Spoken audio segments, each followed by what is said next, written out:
Oh, okay, are we rolling? I'm confused. Okay, are we rolling? Hold on.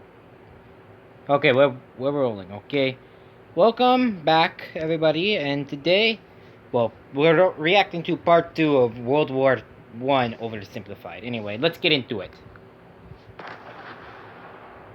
Both sides stuck in a hard stalemate. They knew this war wasn't going to be about taking territory, but about simply wearing each other down. Okay. The Allies had plenty of men to expend from its overseas dominions. Canada, and Australia. The British also started a naval blockade, so Germany couldn't import stuff, like food. Neither side really wanted a long, grueling war, though, so they both thought of ways to break the deadlock on the Western Front. Idea number 1, new frontiers. When the war first broke out, Australia was quick to take German New Guinea. The Allies also quickly jumped on Germany's colonies in Africa, and particularly in German East Africa, locals were enlisted as soldiers and carriers by both sides, leading to a tragic loss of life for the native Africans. Aww, Some new combatants entered the war as well. The Allies' new friends were Italy and Japan.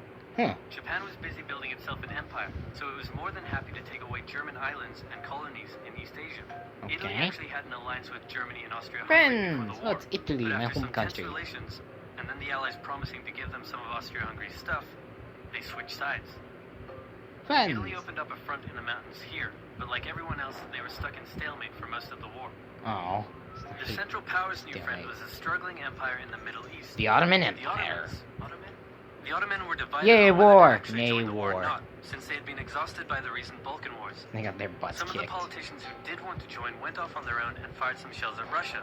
That's not good. And they came back and said, whoops, looks like we're at war now. The Ottoman entry into the war was of particular concern to the British, since the Middle East was full of oil, and Britain wanted all of that oil. Oil is a pretty good material. Russia in the Caucasus Mountains, liquid. But they weren't prepared for the cold, and many of them froze to death. Then they crossed miles of desert to take the Suez Canal from the British, but that failed too. Then the Allies tried to take the Dardanelles at Gallipoli in a long and hard trench warfare campaign, but that also failed. The Ottomans blamed their initial losses on the ethnic Armenians living within Ottoman territory, and the resulting Armenian genocide led to the deaths of 1.5 million people. Oh my God. Then the Germans sent spies into Afghanistan to try to convince the Arab tribes there to rise up in jihad against the British and attack India. But that plan failed, partly because the spies got bored, brewed their own alcohol, and got drunk, which is a bad thing to do. Don't get drunk in Afghanistan. They don't like it. These new frontiers hadn't done much to change the war. Not part of their culture. Aware that the Allies had more men and supplies than them, the Germans knew they had to do something to break the stalemate. How? Before the war, there was a big conference that set out the rules of modern warfare. No chemical weapons, no killing civilians. Basically, don't be jerks. Yeah. The Germans held a meeting and decided to be jerks. Oh, wow. Zeppelin air raids commenced over British cities. They also started attacking the Allied trenches with chlorine gas, and they used submarines to sink civilian ships. One such civilian ship was the Lusitania, which had 159 Americans on board when it was sunk. Further swaying U.S. opinion. Someone's about to get liberated. Not to be completely unfair to the Germans, the Allies also engaged in chemical warfare soon after. Chemical warfare. They had been hiding anti-submarine weapons on their civilian ships, which let the Germans justify their attacks. Meanwhile, Austria-Hungary still hadn't dealt with Serbia, so the Central Powers enlisted some help. Bulgaria wished it was bigger and was still bitter about losing the Second Balkan War. The Central Powers promised to make all of Bulgaria's wildest dreams come true if they helped, so they signed on, and together they knocked out Serbia. Oh no! The Serbian not Serbia! Through Albania, which was neutral but had some ties to Austria-Hungary. So Austria-Hungary entered Albania in a friendly invasion to chase down the Serbians, buddy. Many of whom escaped by sea. It's 1916, and a lot is happening. As if they didn't have enough enemies already, Germany added one more to the list. Who? Portugal had been getting a bit Portugal? with the Allies behind the scenes, and Germany didn't like that one war. bit. Around the same time, the only sea battle of the war happened. Only sea battle? A new powerful class of battleships called dreadnoughts, but they were so expensive to build that neither side wanted to risk losing them in a battle, so they kept them in port, except for one time when they had a big fight and a bunch of them got damaged, so they didn't try that again. Wow. The UK started conscripting men to the army, so they had plenty of reserves, which is just as well because the Western Front was about to get brutal.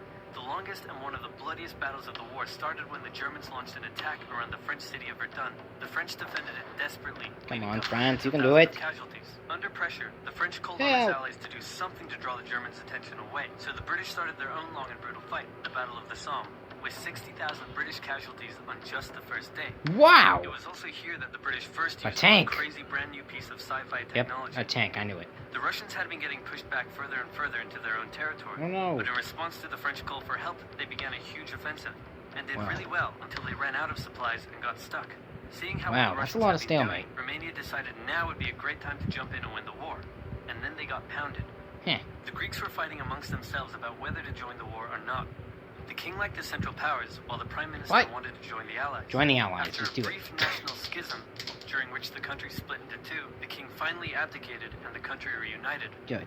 With Allied help, they began a new offensive. In the Middle East, Russia was pushing into Ottoman territory from the north. The British had also made a landing in Mesopotamia to protect Persia's oil fields, and they had also sent a small army up the Tigris River to try to take Baghdad. But the army got Iraq. sieged in the town of Kut along the way, and eventually surrendered. A new offensive was launched from the south with all-out desert warfare. Heck, So it was aided that's by a one derpy famous British officer better known as Lawrence of Arabia, who helped lead the Arab tribes and That horse, though. wreaked havoc on the Ottoman supply line. By the time 1917 rolled around, everyone was exhausted. There were mutinies in the French army, the German populace was starving, and the war had drained all of Russia's supplies. There was no clear winner, and it was still anyone's war. The only question now was, who was going to break first? I think it's France. And the answer was Russia. Okay, Tired wrong. of not It was eating, Russia. and mad that a crazy magic homeless guy was calling some of the shots, there was an uprising in Petrograd complete with riots and strikes. The riots turned into a full-scale revolution, and a new government overthrew the Tsar. Then a few months Freedom! later, the Bolsheviks overthrew the new government. Communism. And they pulled Russia out of the war. This was great news for Germany, who now only had to focus on the Western Front. But there was still one problem. The pesky United States of America was looking increasingly like it was going to join the war. Yeah. America had been selling supplies to the Allies throughout the war and was getting super rich off the back of it, meaning it was in fantastic shape and was dangerous to the Germans. So Germany sent a telegram to Mexico saying, "Wouldn't it be crazy cool if you guys attacked America?" Wait, they did that? The I British didn't know. accepted the message, showed Aha. it to the Americans, and that was the final straw. Uh-oh. American troops began shipping out to Europe. This was terrible news for Germany, and they knew their only hope now was to force France and the UK to surrender before the fresh American troops arrived. It was now or never, so they started one final attack. They converged their troops and hit hard at the south and pushed the Allies back. Oh, They hit a second America's time right from the there. north, then again and again. Oh. With each hit, the Germans were spending more and more resources, while the Allies were getting better and better Yeah, at I don't repelling their really think that would attacks. be a good idea. By the fifth punch, the Allies held the line and even pushed back. With American troops now arriving More at large Americans! numbers, the Allies launched a counterattack, and that was it. The Central Powers were being pushed back on all fronts.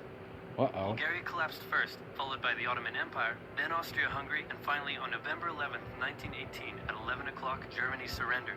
At the peace treaty, Germany was forced to reduce its military, accept war guilt, and pay the bill for the war. After indescribable suffering, Wow. instead, the world learnt its lesson and never had such an awful war again. Are you sure? For about 20 years. Okay, well, that was World War I Oversimplified. Okay, goodbye, everyone.